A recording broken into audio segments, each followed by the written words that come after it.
What's up, Laker fans? Welcome to today's film session on why the Lakers offense struggled last night against Golden State. A couple stats to lead off with that sort of illustrate that the Lakers were going for a different style of play than they had in previous games. And a lot of that is dictated by how Golden State was guarding them. So 18 post-up possessions used last night. 9 was the previous high, twice as many. And then only 2 possessions to the roll man on a pick and roll, with 5 as the previous low. So very few of those, lots of post-ups. And then in terms of efficiency, remarkably bad efficiency from the pick and roll ball handler. 23 possessions at 0.22 points per possession. If you're not familiar with sort of what the baseline is on that, think of 1 point per possession as sort of it should be around there to be average. And so 0.22 is awful. Nearly as bad, the 0.33 points per possession on the Lakers spot ups. And so these are the topics we're going to cover today and go over sort of the why this happened. All right, so we're going to start off on those post-ups. And the Lakers actually produced pretty well with that 1.17 points per possession. I would argue that it was a whole bunch of shot-making talent led by Anthony Davis. He hit a couple jumpers in these sort of situations. There's not a lot where it's like the scheme is the reason for the bucket. AD usually operates from the left block, but in this game, he liked to take Trayce Jackson-Davis to the right block and took him middle with this shot over his right shoulder, using that spin move to create a little separation. So D'Lo is also setting these cross screens. This is a part of how you get deeper post position. So freeze that there. That's a pretty good position in terms of your post catch. If you start AD in triple threat position right there with space around him, like you see here, he can really go to work. No other bodies in the paint for the defense yet. Draymond creeping, but single coverage, Lakers were like 1.47 points per possession. There's D'Lo with that cross screen. Get decent possession, decently deep post position here. This one's a little different where AD's going to face up, and we've got Jackson in the game lurking over here. We're going to use Draymond over helping against him. So as soon as he comes over there, look at Jackson. Got his finger up. You know what to do. He's like, hey, come over. Draymond's like, hey, come over. Nope, you're going to get dunked on. So not a lot in terms of, again, schematic stuff, but looking to exploit mismatches, right? They went at Wiggins a lot more than you would expect. Here, Rui sets that screen, hit a couple of nice shots out of the post here. Going to give Wiggins a chicken wing that gets him bumped right here. Boom. And then fade away over the top. So rewind that a little bit. Let's see that chicken wing again. And this is part of the power game of Rui. Is dips that shoulder and then, watch this right here, pushes out. And if Wiggins could keep his momentum from going back any further than this, then he'd be all right. But he can't get his feet underneath him until that point. And so that combined with the fadeaway, despite Wiggins being a good athlete, you get to that spot. Create a little space, knock it down. And again, just a lot of great shot making. Like, this is such a tough shot. So I think the Lakers overperformed their shot quality in the post. But part of that is the advantage that you get from playing a smaller team and going this route. All right, so now for the really bad stuff, the 0.22 points per possession from the pick and roll ball handler.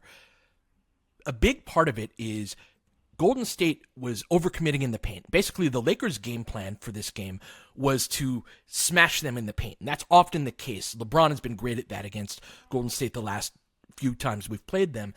But the Lakers' game plan is very much, we're going to really overcommit to the paint. And then Golden State's game plan is, we're going to swarm the paint and not let you do that. So that's the dance you're going to see from here on out. And the Lakers lost it. Golden State won that decisively. Watch Draymond here. Draymond is guarding Rui over in the bottom left right here, but he's reading the play knowing that AD is going to come over on this, on the roll. And so, yeah, Draymond comes over and just blows that up. The counter to that is to use his help against him. Now we got a step-up screen from Gabe over here. AD is the ball handler. Nice crossover to beat his guy, but Jackson-Davis recovers. But look how many bodies are in the paint. He's going to try to make this pass to Dalton on the baseline cut. But again, this is the game that's being played. Lakers really want to smash into the paint.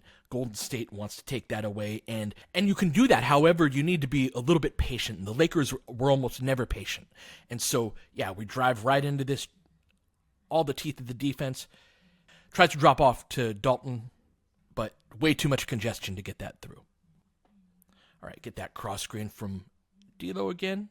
But this time, instead of going into a post-up, AD flows into a ball screen. Steph is overplaying toward the middle, icing it. So we're going to go into the rejection of that. Now, see, there isn't much of a window right here. But Austin gets it through. But look on the catch. Look at it. Again, all 5 bodies on the defense are within 15, 16 feet of the hoop. Really collapsed into the paint. And they end up resetting, right? No advantage is created, and we're getting into late clock. AD has to kind of chuck up a very tough shot.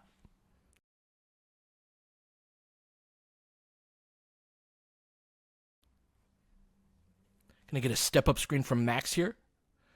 And LeBron's going to try and get downhill. Same theme, right? 4 bodies in the paint from Golden State. The read here is out to Austin. And then if they close out to him, that's this player's rotation. It's a swing to the corner to Gabe. If not, you just take the shot. But LeBron tries to dribble through it, get a turnover. Jackson sets the off-ball screen. LeBron's going to reject that and try to get into that window that's there, but it's a very small window. Again, this is that pocket pass, but look how small the pocket is. The pocket is the distance really between the 2 defenders. They're right next to each other. So well played by Looney. Gets the turnover. Lakers spot-ups, right? Shot very poorly. I don't like the Lakers shot selection so far. I think they're taking a lot of shots that are harder than they need to be. And this was the first play of the game, right? Skip pass, drawn up play for Austin. Now he's got Steph, right? Off his feet. Austin would usually attack the closeout on that. But instead, he shot fakes and sort of leans over. This is such a tough shot. Similar play here. Skip over to Dalton. That's not a terrible shot, but for Dalton, this is a different thing, right? Because he's so early in his career that part of this is just player development, that older players, it's less about that with them. Dalton would be really well served to use more shot fakes. He gets this on the skip, and he's got the closeout right here. If he shot fakes and sidesteps to the left, he's going to be all by himself. But instead, he shoots a decently well-contested 3 off of the skip. So just a little more patience from a lot of the offense, I think, would go a long way. You don't have to take the first shot that's available. So in my view, the Lakers are taking a lot of shots that, yeah, they're sort of open, but they're not great looks. All right, that'll do it for this one. Thank you for joining me on this film session. If you'd like to support the work I do, you can do so at Patreon or Venmo in the links below. The next one of these I'll be doing is going to be after the first regular season game. All right, that'll do it for this one. I'll catch you guys next time.